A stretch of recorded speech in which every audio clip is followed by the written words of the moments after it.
year-long medical webinar series on aging and longevity, an initiative of the Mu Sigma Phi sorority in celebration of its 85th year. Medical webinar series with the UP College of Medicine, the UP Medical Foundation, and the Mu Sigma Phi in celebration of its 85th year. The beneficiary for this project is the National Institute of Health, the Institute on Aging, and this webinar series runs every second and last Friday from January to November 2019 and delivers interactive medical lectures by prominent specialists here and abroad on common medical conditions in the geriatric population. The webinars are free and open to all physicians, healthcare professionals, and medical and allied medical students. CPD units for MDs, nurses, and pharmacists will be provided. Registration is free. If you have pre-registered, you only need to sign in for attendance check. Otherwise, please registration is free.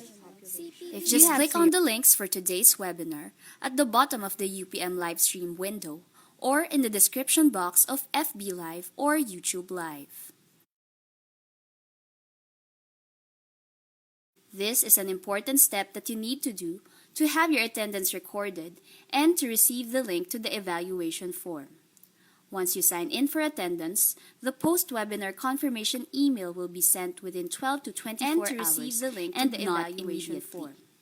Once you sign in for attendance, to ensure that you receive your certificates in your inbox, please be reminded of the following. Make sure that your details are complete and spelled correctly, especially your names and registered email addresses. Please be reminded of the following. Please do not abbreviate. Make sure that your details are complete. Yahoo.com into especially your names and registered email addresses. Ensure that your email inbox is not full and add these email addresses flashed on your screen to your contacts. Check your spam folder, and if our emails landed there, mark them as not spam. We are now using UP Manila Livestream, FB Live at Aging Webinars, and YouTube Live at Aging Webinars channel. If you are encountering problems in internet connectivity, kindly refresh the page. For UP Manila Livestream, kindly turn up the volume using the audio icon. For other problems, please refer to the downloadable guide at the bottom of the livestream window. The webinar lecture will run for 20 to 30 minutes, followed by a question and answer portion. Ask questions or comment by typing into the UP Manila livestream Q&A box on the right lower corner of your screen, or type into the comments box in FB Live or YouTube Live. A link to an online evaluation form will be sent to your registered email addresses 2 days after the confirmation email is sent after the webinar. Please answer the online evaluation form to receive your certificate in your registered email inbox around 2 to 4 weeks after the webinar, depending on the number of participants and CPD unit approval.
The webinar will begin in 10 minutes.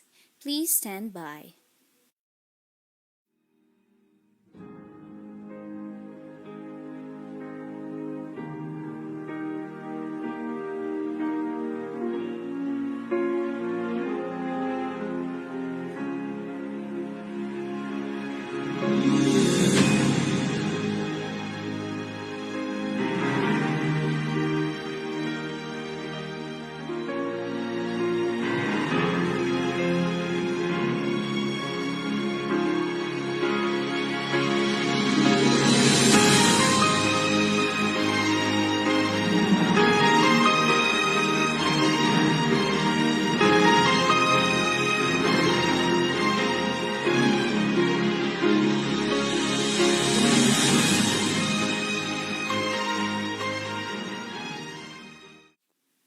Welcome to today's webinar.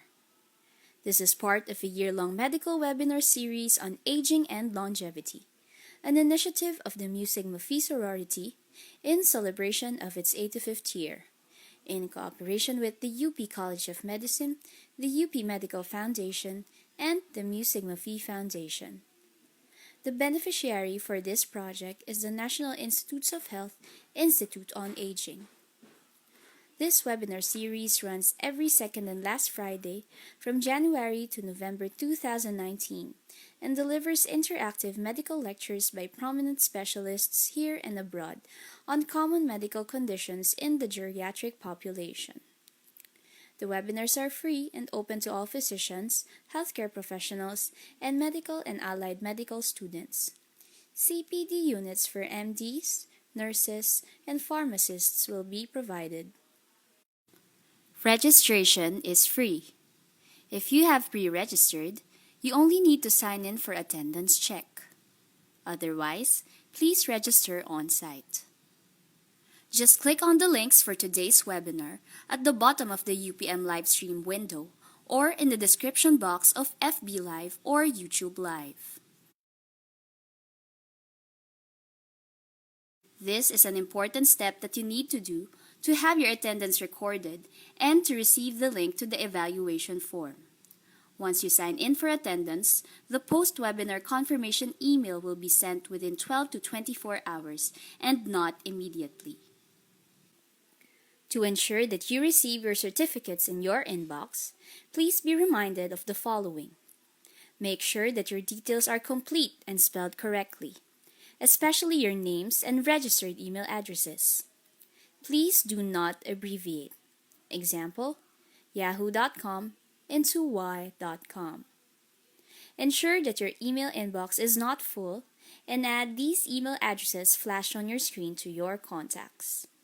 Check your spam folder, and if our emails landed there, mark them as not spam. We are now using UP Manila Livestream, FB Live at Aging Webinars, and YouTube Live at Aging Webinars channel. If you are encountering problems in internet connectivity, kindly refresh the page. For UP Manila Livestream, kindly turn up the volume using the audio icon. For other problems, please refer to the downloadable guide at the bottom of the livestream window. The webinar lecture will run for 20 to 30 minutes, followed by a question and answer portion. Ask questions or comment by typing into the UP Manila Livestream Q&A box on the right lower corner of your screen, or type into the comments box in FB Live or YouTube Live. A link to an online evaluation form will be sent to your registered email addresses 2 days after the confirmation email is sent after the webinar. Please answer the online evaluation form to receive your certificate in your registered email inbox around 2 to 4 weeks after the webinar, depending on the number of participants and CPD unit approval.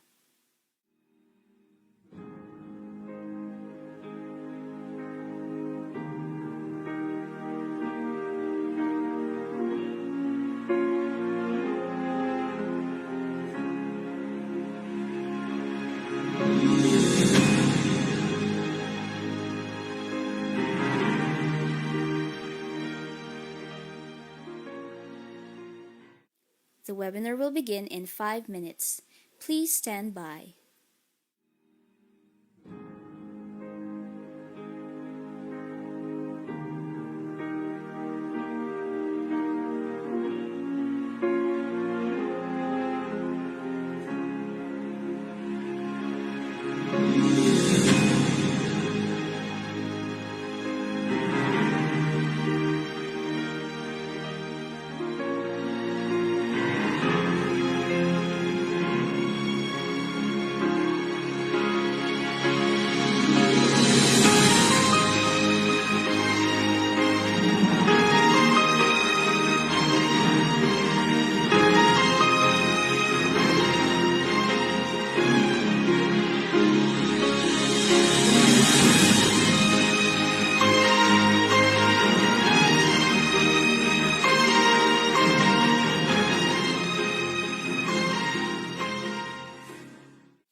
Welcome to today's webinar.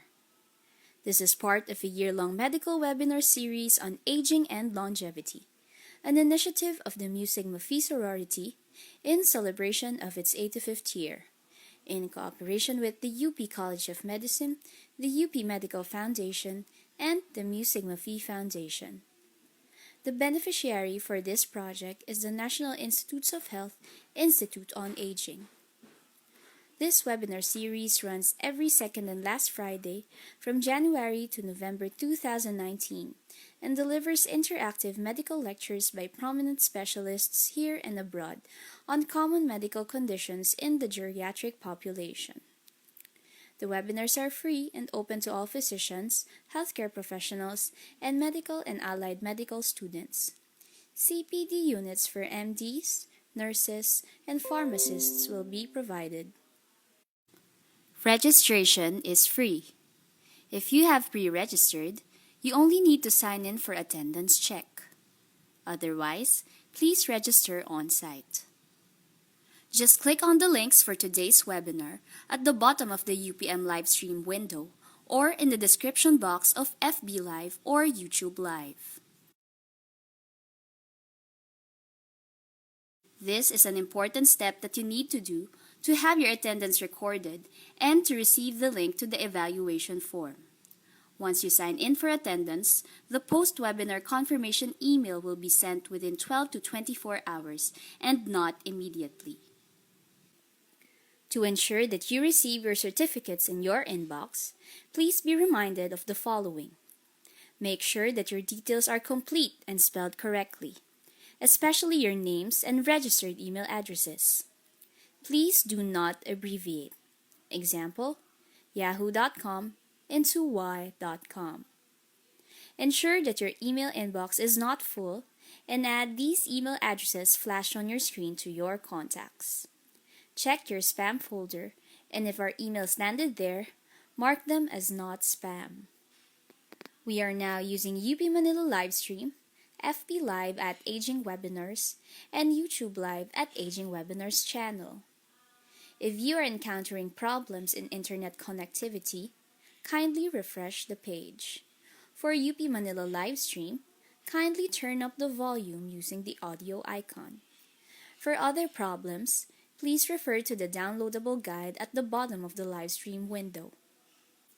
The webinar lecture will run for 20 to 30 minutes, followed by a question and answer portion. Ask questions or comment by typing into the UP Manila Livestream Q&A box on the right lower corner of your screen, or type into the comments box in FB Live or YouTube Live. A link to an online evaluation form will be sent to your registered email addresses 2 days after the confirmation email is sent after the webinar. Please answer the online evaluation form to receive your certificate in your registered email inbox around 2 to 4 weeks after the webinar, depending on the number of participants and CPD unit approval.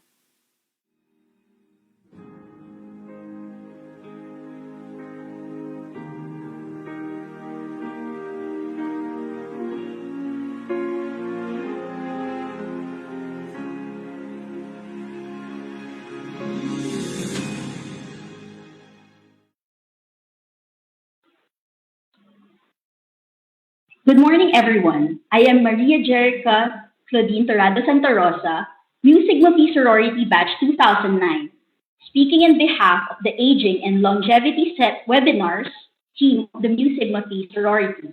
You're watching a video of the webinar pre-recorded from the UP Manila Museum of a History of Ideas, Padre Paura, Manila. For today's webinar, we are privileged to have a distinguished alumna of the UP College of Medicine, class 1983. She completed her residency training in anesthesiology in the University of the Philippines, Philippine General Hospital in 1987, and her fellowship training in thoracic and cardiovascular anesthesiology in Erasmus University in Rotterdam, the Netherlands, in 1990. She currently holds numerous leadership positions, namely Chair and Professor in the Department of Anesthesiology, UP College of Medicine, Philippine General Hospital, Vice President of the Philippine Society of Cardiovascular Anesthesia, Secretary and member of the Board of Trustees of the Philippine Board of Anesthesiology, and Chair of the Thoracic and Cardiovascular Anesthesia Council. She is also part of the Executive Committee of the International Societies, the Asian Australasian Regional Section of the World Federation Societies in Anesthesia, and the Obstetric Anesthesia Society for Asia and Oceania. Ladies and gentlemen, we are proud and honored to welcome Dr. Grace Herbosa, Mu Sigma Phi Sorority, Batch 1983. Thank you, Je, for that introduction. I'd just like to start by introducing my specialty. Anesthesia is actually one of the game changer discoveries in medical history. In fact, anesthesia makes surgery happen. It has evolved to include perioperative medicine and critical care, and is classically known to be defined as a triad, including analgesia, amnesia, and muscle relaxation. However, it has evolved through the years to look something like this, wherein we use several drugs and techniques as well as equipment to ensure patient safety. In fact, what anesthesia does is it renders the human brain as well as the nervous system reversibly insensible. So let's start with the story. Now, this is a case of a 57-year-old female who consulted for a non-healing wound. She had a history of stroke 2 months prior to consultation. She's diabetic, she's hypertensive, with very poor compliance regarding her medication. So she presents to us pre-operatively, and so we have many questions that we'd like to answer. First is a perioperative stroke. So what is this? A perioperative stroke is really a cerebral vascular event that occurs during and up to 30 days after surgery. Depending on the type of surgery and the patient characteristics, the incidence of perioperative stroke varies between 1 to 4 to 9% after cardiac operations. However, in the general population, this incidence drops to about 0.05 to 4.4%. As you know, the outcomes of a perioperative stroke is usually disabling and or fatal, and a quarter to half of patients die within 30 days of a perioperative stroke. So with that, I'd like to discuss the stroke burden in the Philippines, the risks, pre-anesthetic evaluation, intra-op management, the diagnosis, up to the post-operative management. So the stroke burden in the Philippines, what is this? In the recently published article in 2016, stroke happens to be the fourth leading cause of death among Filipinos, considering both sexes. However, it is the second in males, fourth in females. And if you look at the stroke picture, ischemic stroke comprises the majority, 70% of strokes, and hemorrhagic strokes comprise 30%. What is it? This is an image of a ischemic stroke. It's a left middle cerebral artery distribution in part affecting the left temporal lobe. There's no shift. There's intact sulci and cisterns. And the patient presents with a right facial droop, and weakness of the right arm and leg.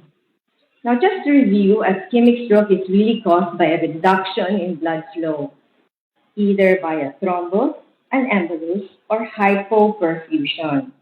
And if this happens, infarction can occur within 4 to 10 minutes with complete cessation of blood flow to the brain. And when this happens, the most significant thing that we look after is cerebral impairment of cerebral autoregulation, which lasts up to 3 months after a stroke. Who are at risk of ischemic stroke undergoing surgery? Those with atrial fibrillation, those with hypercoagulable state, and those who experience hypotension during the operation. What about hemorrhagic strokes? Again, this is an image of a right capsulothalamic bleed with a significant shift and diffuse cerebral edema. The patient presents with weakness of the left arm and leg. So, hemorrhagic strokes are characterized by bleeding. We have an intracerebral hemorrhage or a subarachnoid hemorrhage, and the damage is caused by pressure effects on the surrounding tissue or direct toxic effects of blood on the neuronal tissue. Who are at risk? Those with uncontrolled hypertension, those on anticoagulants, obese patients, male patients, those who are smoke a lot, and those who are diabetic. Now, recent strokes really cause a hemodynamic, endocrine, and inflammatory changes to the brain, affecting cerebral autoregulation and chemoregulation. Autoregulation, as I mentioned, is impaired 1 to 3 months after a stroke, and so cerebral perfusion becomes dependent on systemic pressure and passive perfusion, and the area of infarction really undergoes inflammatory processes and begins to soften, rendering the area vulnerable to hemodynamic stresses. So, how do we manage these patients for anesthesia? Now, the following are things to consider when faced with patients post-stroke. Of course, we look at the history. We talk about the timing of surgery, which is really essential. We go through a preoperative examination, including a review of medications. Now, preoperatively, there is a framework that we usually follow. What is important? The date of the stroke, when it occurred preoperatively, the type of stroke, if it's an infarction or hemorrhage, the medications they take, antiplatelets, anticoagulants, or antihypertensives, statins, the residuals, as well as all the diagnostics, which includes ECG, echo, as well as a carotid Doppler ultrasound. Preoperatively, after that, we try to decide on the date of surgery. Generally, if you have an elective surgery, we'd like to delay surgery up to 3 months after. Why? Because of the impaired autoregulation. Unless it's an emergency and the mortality benefit from urgent surgical treatment is likely to outweigh the stroke risk. Secondly, we try to make an assessment between the thrombotic risk of the stroke versus the bleeding risk of surgery. Okay, why is this? You have to remember that surgery it's a thrombotic state when you undergo surgery. Patients become hypercoagulable. At the same time, you have to balance this with the type of surgery and its bleeding risk. And lastly, sometimes we forget that communication is very important. We have to communicate the risks of our patients to all the doctors involved in the management, as well as with the patient and the relatives, allowing the patient to participate in the decision on how to manage his or her case. So again, I'd like to emphasize again timing of surgery. When should surgery be done? Now, elective non-cardiac surgery is riskiest in the first 9 months after a stroke. As you can see, at 3 months after a stroke, there's a 14-fold risk of a major event, whether it's an ischemic stroke, acute MI, or cardiovascular mortality. And at 9 months after a stroke, the risks drop to a 2-fold risk. So it's better, the later, the better. Now, for risk factors for recurrence of stroke, the most important independent predictor of a stroke recurrence is a previous history of stroke. Other factors are age, renal failure, hypercoagulability, immobility, arrhythmia, presence of a cardiac valve, or hypotension.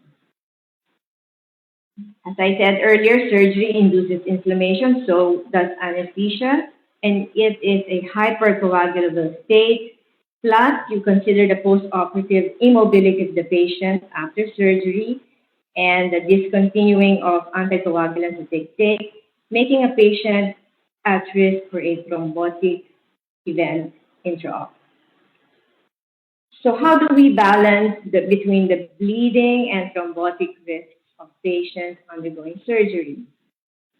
Okay. So for the bleeding risk, the types of surgeries have been classified into low risk or moderate to high risk.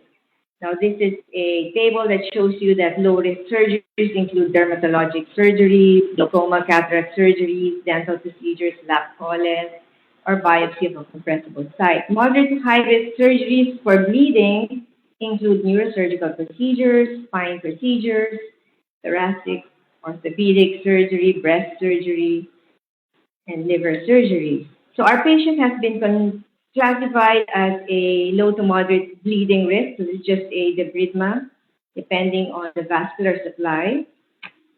And as to thrombotic risk, we have what we call a CHAD score, which is this, which lists congestive heart failure or left ventricular ejection fraction less than 40%, hypertension, age, diabetes, previous history of stroke, and vascular disease, and being female. And you get a score for the patient and predict a thrombotic risk. Okay, so our patient has a score, or CHAD score of about 4 to 5, and if you look at the thrombotic scale, she belongs to a moderate risk for thrombosis. Okay, so a history of a previous stroke within the preceding 12 weeks or 3 months are advised to have carotid imaging prior to surgery. And if the patient presents with symptomatic carotid stenosis of greater than 50%, meaning maybe the patient had a history of syncope before, and upon Doppler exam, the carotid stenosis is greater than 50%, there is a recommendation of revascularization of the carotids within 12 weeks before the next surgical procedure. And when I say revascularization, this means they undergo carotid and arterectomy or a interventional carotid stenting pre-op. So our patient has a low to moderate risk bleeding risk and a CHAD score of 4, making her a moderate risk for thrombosis, being female, diabetic, vascular disease, and has a previous stroke. Okay, what about anticoagulants? I'm sure our patient is taking something to help her improve her stroke state, and we just have to remember that there's such a thing as rebound hypercoagulability, which can aggravate the prothrombotic state associated with surgery. And however, this has to be balanced with the risk of bleeding if they do undergo surgery as well. Aspirin can be continued, especially if the bleeding risk is just low. Clopidogrel or Plavix should be discontinued 7 days prior to surgery. Beta blockers are recommended to be continued. ACE inhibitors are recommended to be discontinued because this aggravates the hypotension that's secondary to anesthesia itself. So statins are continued preoperatively, and intraoperatively, what is important to us is really to make sure there's good BP control, glycemic control, treat atrial fibrillation, and management and intra-op stroke if it happens. Now, neuraxial techniques are spinals or epidurals, and this actually has shown to have better outcomes for patients with previous history of stroke, especially for hip and knee surgeries. Hemoglobin is advised to be above or equal to at least 9 grams per deciliter. And as I said, autoregulation is impaired, and so the mean arterial blood pressure should be maintained within 50 to 150, preferably above 65 millimeters mercury. Clinical significant hypotension is defined as 30% from baseline rather than a value. Suggestion is to maintain systolic blood pressure 20% from baseline to improve perfusion pressure since now cerebral autoregulation is impaired. Intra-op hypotension should be avoided in high-risk patients. And as I said, intraoperative hypotension is defined as a percent reduction from baseline of about 20 to 30%. Target of glycemic control is between 60 to 180. Atrial fibrillation should be treated. And as we know, majority of intra-op strokes are really ischemic rather than hemorrhagic. And when this happens, we do supportive therapy. And there is such a thing as the use of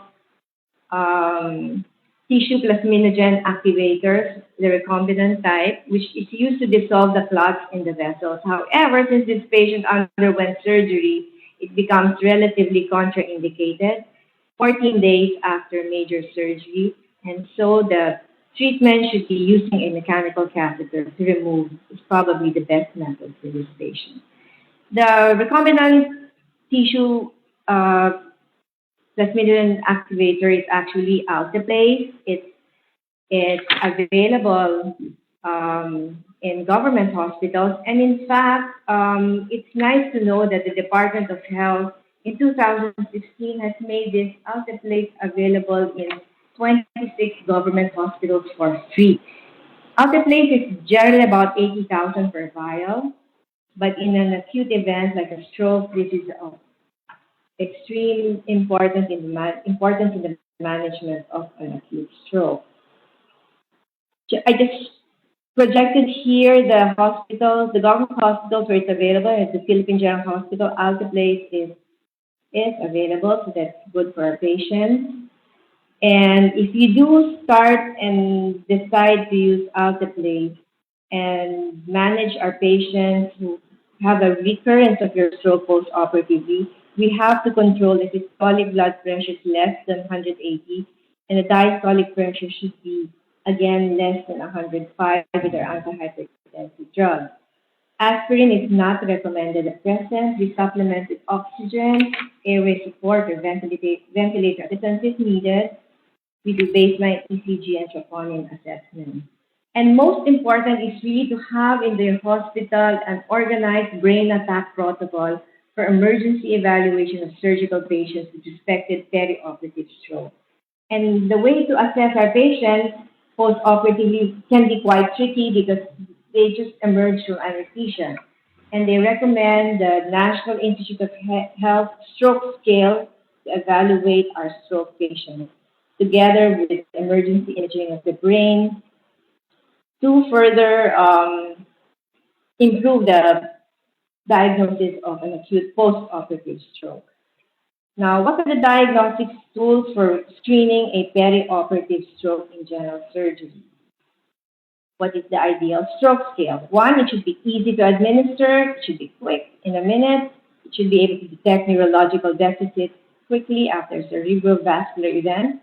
It should be able to distinguish distracting or confounding factors such as residual anesthetic, analgesic effects, and serious symptoms and signs of a perioperative stroke. It should be simple to use. Even the nursing staff should be able to use this, and it should have consistent scores among the observers, high inter-rater reliability scores as well. And I'm sure you're familiar with the FAST test for post-surgical patients who test stroke. FAST stands for face, arm, anesthesia, speech, and time. We look for an even smile, a facial droop, arm or leg numbness or weakness, slurring speech, and time is really important here because time is brain.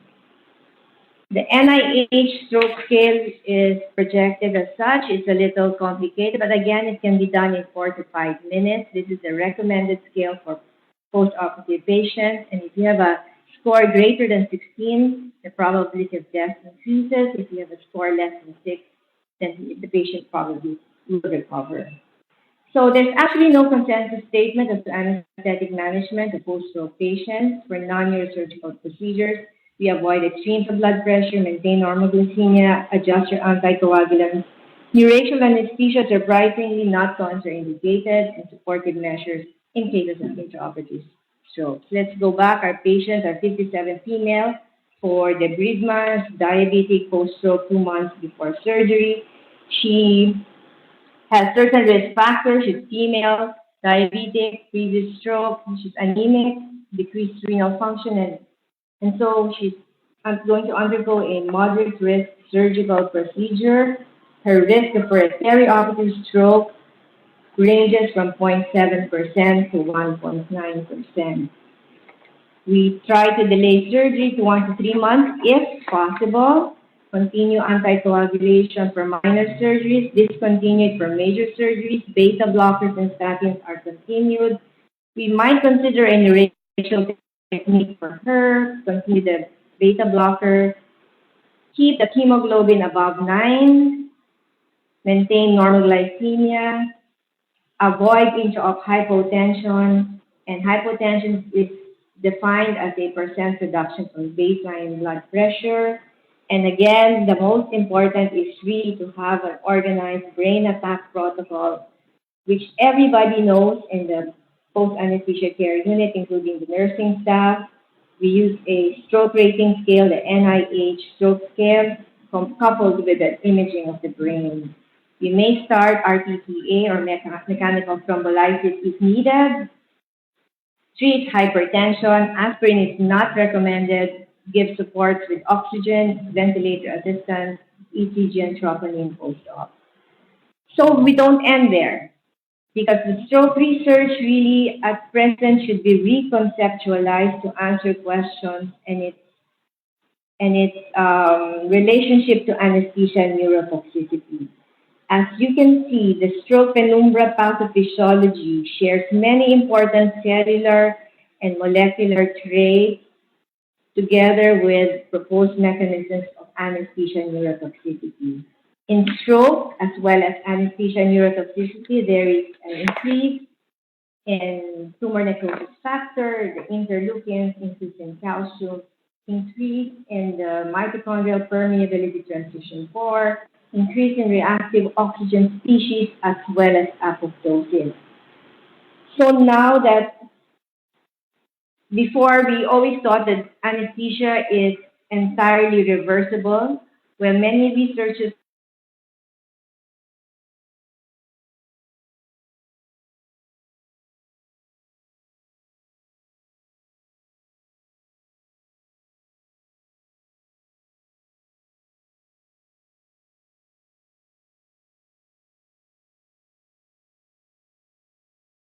are powerful modulators of neuronal development and function. So let's look forward to all these studies, and I hope that this very short webinar has actually filled in the blank on our collective consciousness on how we manage perioperative stroke. Thank you for your kind attention. Thank you, Dr. Herbosa, for that comprehensive talk. We would like to welcome our participants viewing on the UP Manila live stream, YouTube Live, and Facebook Live. Since this webinar is a pre-recording, Dr. Herbosa will answer prepared questions from the webinar team. For our first question, Dr. I saw when we were weighing the bleeding risk of the surgery versus the thrombotic risk.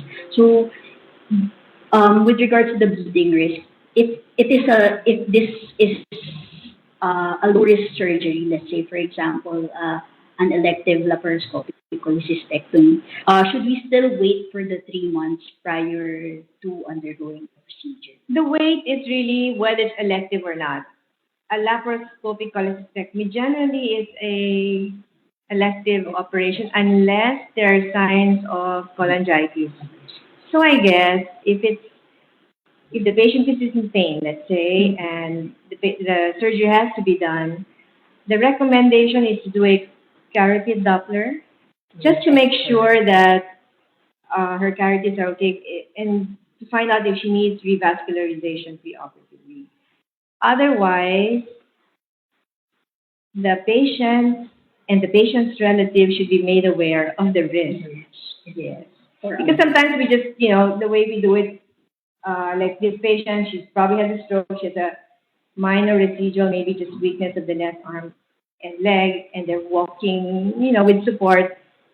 Some doctors would say that it's okay to just go through with elective surgery. What they forget is that there can be a recurrence of the wrist, which can be disabling and probably fatal. Okay. For our second question, for example, Dr. We came in to assess the patient preoperatively, and we found out that the patient indeed suffered from a stroke before. Is it prudent to always ask for a neurologic clearance prior to surgery? Okay, that's tricky. Okay, it depends on your practice in your center and also your expertise as an anesthesiologist. If you're a critical care anesthesiologist, then probably if the surgery is minor, let's say it's a debridement, maybe a lap cholecystectomy, maybe just a dental procedure, then probably you can just do it yourself, assess your patient, and go on with surgery. However, if the patient is going to undergo a major surgery with a lot of bleeding, neurologic consult is, I think, prudent. However, if you're working in a rural situation, I guess you have to do everything yourself. You have to remember that I think I read that the neurologist to patients ratio is 1:300,000. I'm not so sure, but if that happens, then I guess you just have to do everything yourself. What's important really is communication. You have to understand your expertise and then what resource you have in your hospital and communicate this to your patient as well as to their relatives. So everybody knows where you are. What's important is you do your best with whatever you have. Yeah. Also, Doctora, I've seen that in the slides, we should also avoid anemia. So, for example, Doctora, the hemoglobin is less than 9 grams per deciliter prior to OR. Is blood transfusion advised prior to the surgery? Okay. Anemia. The recommendation of 9 has been recommended by the Society of Neuroanesthesia in a guideline. Okay, it's a consensus guideline by the United States neuroanesthesiologists and Canadian anesthesiologists. Because the studies have shown that the threshold of 9, the outcomes are better. As you can see in regular, I think the guidelines for anemia in anesthesia by the American Society of Anesthesiologists recommends a hemoglobin as low as 7, Yes, right? but For neuroanesthesia patients, especially the stroke patients, maybe because you have to make sure that your cerebral perfusion is good with good hemoglobin and oxygen carrying capacity, they pegged it at 9. So the decision to transfuse, I guess,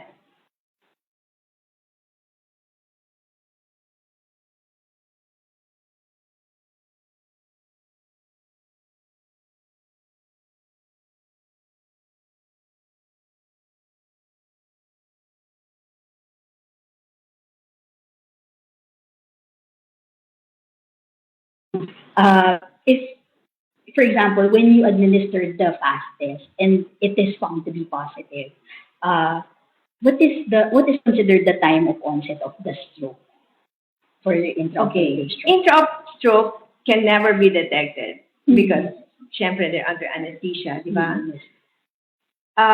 It can only be um, probably you'd have the doubt that the patient went stroke if there's a delayed emergence and they have the risk factor for stroke. Mhm. That's why they recommended the NIH stroke scale for immediate post-operative patients because they have the time naman to do the scale, no? And they should be coupled with imaging Mhm. as well as maybe a consult with a neurologist to define if the patient really had a stroke. Kasi if you call it as a stroke, they'll have to do something about it. No? If it's most of the time it's ischemic, so definitely they probably won't start out the place because it's not surgical. Yeah. So they'll probably just consider mechanical thrombolysis done by an interventional neurosurgeon, maybe. The fast is done usually by the in the wards already. Ah, okay. That's the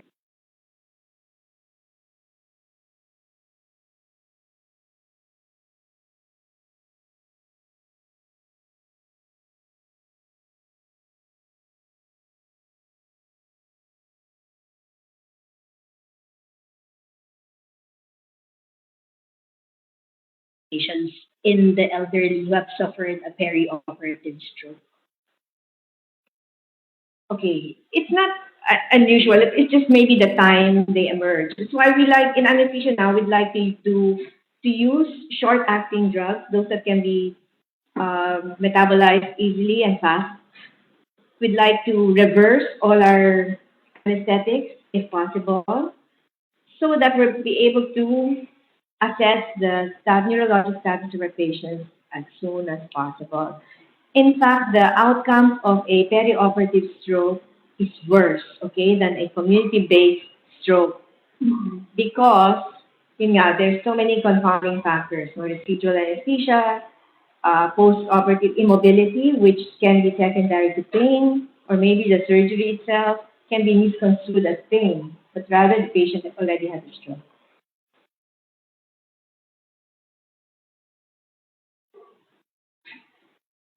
Doctor, regarding the preparation of the elderly for surgery or anesthesia, are there specified steps in preparing our elderly patients to decrease the risk for perioperative stroke?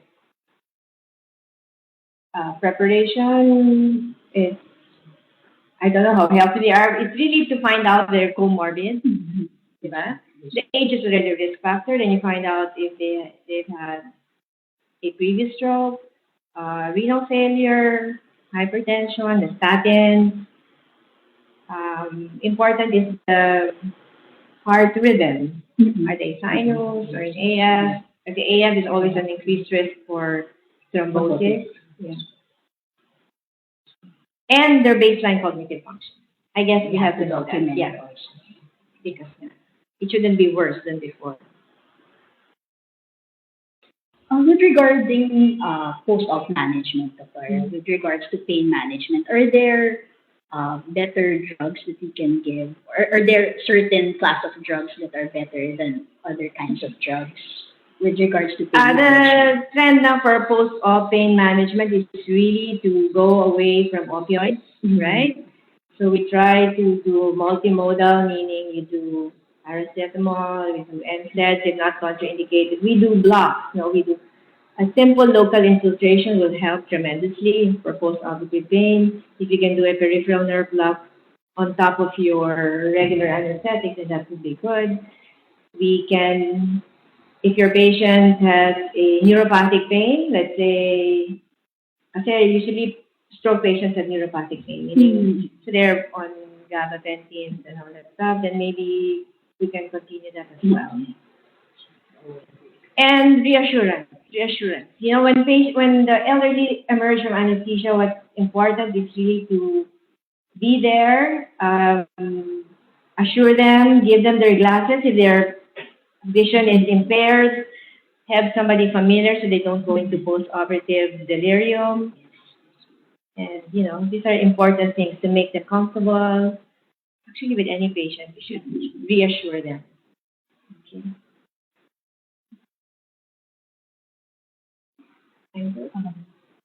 Thank you, Dr. Herbosa, for enlightening us with your answers and for that very lively Q&A. All right. So, in summary, we learned from the webinar today that the older adult surgical patients often require a different level of care than younger patients during the perioperative period. They often have multiple comorbidities, and during the last hour, we have tackled how to manage perioperative stroke specifically. So, in order for us to provide optimal care for the older surgical patient, we need a thorough assessment of the individual's health status and For our case today, it was an elderly female who suffered from a stroke prior to surgery. So we need to perform a comprehensive individual assessment of the thrombotic risk of stroke versus the bleeding risk of surgery. Also, it was emphasized that timing of elective surgery is of utmost importance. If ever we can, we should delay elective surgery up to 3 months after a previous stroke. And finally, identifying perioperative stroke is sometimes challenging, and we should maintain a high index of suspicion, especially with patients with risk factors, and use scales such as the NIHSS to immediately diagnose. Wonderful. Okay, And she summarized it very well. Thank you also for the invite. with that, we would like to thank Dr. Grace Herbosa for taking time out of her busy schedule and sharing her expertise with us today. Please stay tuned for some reminders.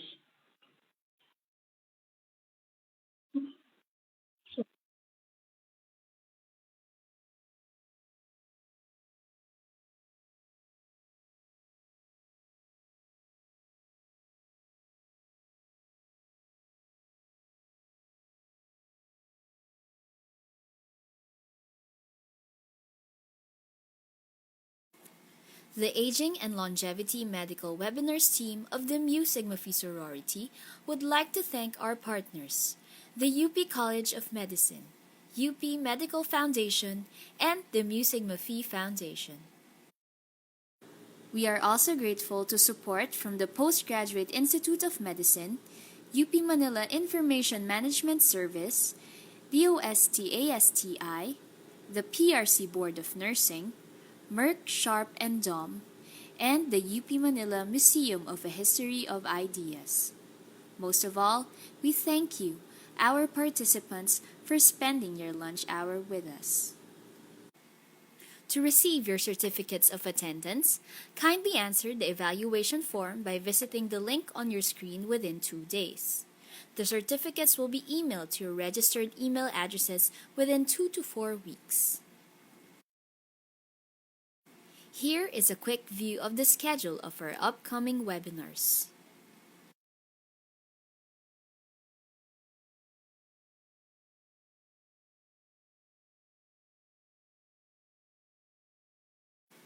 For more details and updates, please check our Facebook page at facebook.com/agingwebinars and our Twitter timeline at twitter.com/agingwebinars. Today's webinar recording and all webinar recordings may be viewed at YouTube at Aging Webinars channel. Please join us again on our upcoming webinar as seen on your screen.